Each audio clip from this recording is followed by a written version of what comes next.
Every parent wants their child to measure up. Whether in school, in sports, or in level of maturity, a parent's desire is for their child to at least be equal to the level of their peers. But what if your child doesn't measure up in stature?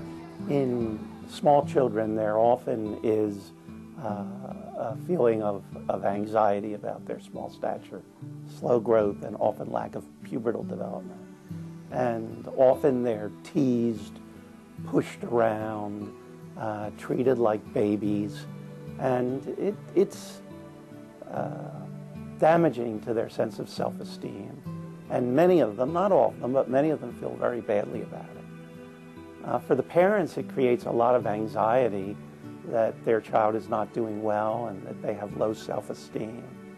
And there's also some concern that there could be some underlying medical problem that explains the child's slow progress. Most small children do not have a serious growth problem. Many grow at a normal rate and reach an adult height that is about the same as their parents. A child's rate of growth is an important clue to the presence or absence of a growth disorder. It becomes most apparent that a child is having slowing of linear growth when the parent sees them with their peers. And often you can see that your child is falling behind your peers and not growing very much. And also it's the moms that do the clothes shopping at the beginning of each school year. So when the pants legs aren't changing and the shoe size aren't increasing, then parents begin to notice that their child is not growing. It is estimated that 10 to 15,000 children in the United States have growth failure due to growth hormone deficiency. Growth hormone deficiency is a condition in which the pituitary gland, which is the master gland at the base of the brain, fails to produce enough of a hormone that makes the long bones and the tissues in the body grow.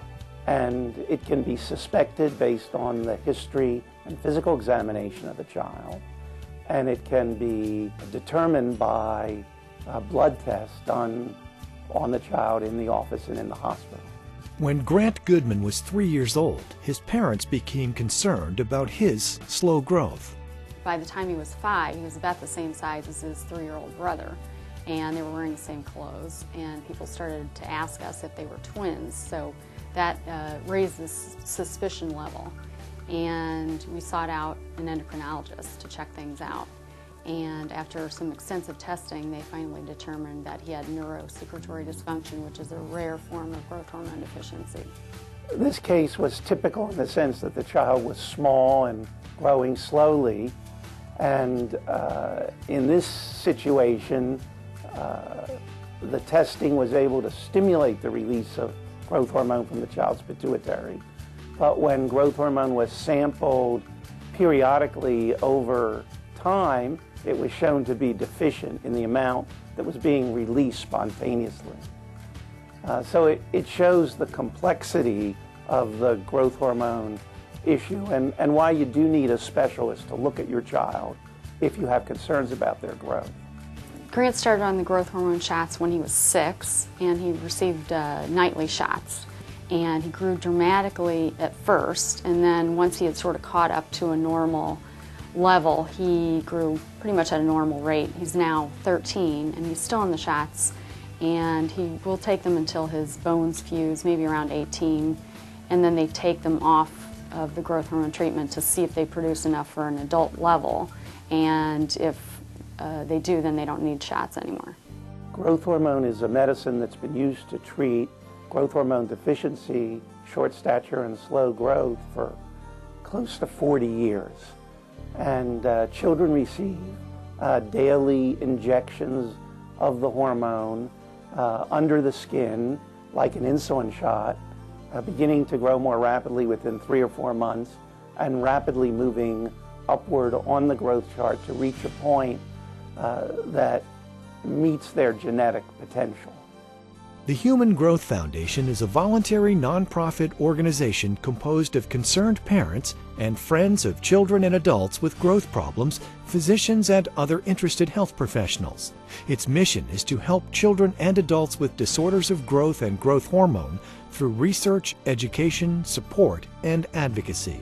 Well, the Human Growth Foundation, passes along booklets that have been written by the doctors on our board and nurses in simple layman's terms so the average parent can fully understand what their child is being diagnosed with and how, if treatment is necessary, how to go about it. We also are trying to reach out to pediatricians when they have meetings, sending a speaker, we have our own speaker bureau now, who will go out and talk to the pediatricians and explain when a child should be referred, what the points are, how important it is to plot on a growth chart, and if they see the child is not growing properly, to refer them out to a pediatric endocrinologist for an evaluation.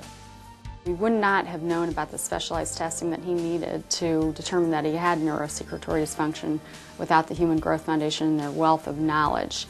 That's where I learned about the specialized test, which I took to my endocrinologist, and he agreed that Grant needed more extensive testing. They provided all sorts of backup documentation in order to help him get insurance coverage because of his unusual diagnosis. And in addition, they have an email list with a lot of very friendly parents who helped us with the initial treatment, getting through that, and then all sorts of questions along the way. The Human Growth Foundation provides on our website an internet support list, one for adults and one for pediatrics. This is where families can all get together, talk, share anything, ask anything that they want. We also have a quarterly newsletter that goes out that we put in all the information, that anything new that's coming out, new indications, if there's a different company out there now. We try to keep everybody advised, up to date with information. If a parent suspects that their child may have a growth disorder, they should express their concerns to their child's pediatrician. If the pediatrician is saying, don't worry, they'll all grow differently, watch them for a little bit, but if you really believe that something is not correct, go to, make an appointment with a pediatric endocrinologist and, have him looked at and evaluated. Because you have such a small little short window of time to grow, and once the time's gone, that's it, it's over, it's lost. The Human Growth Foundation is dedicated to helping medical science to better understand the process of growth. To learn more about growth deficiencies and the Human Growth Foundation, visit hgfound.org.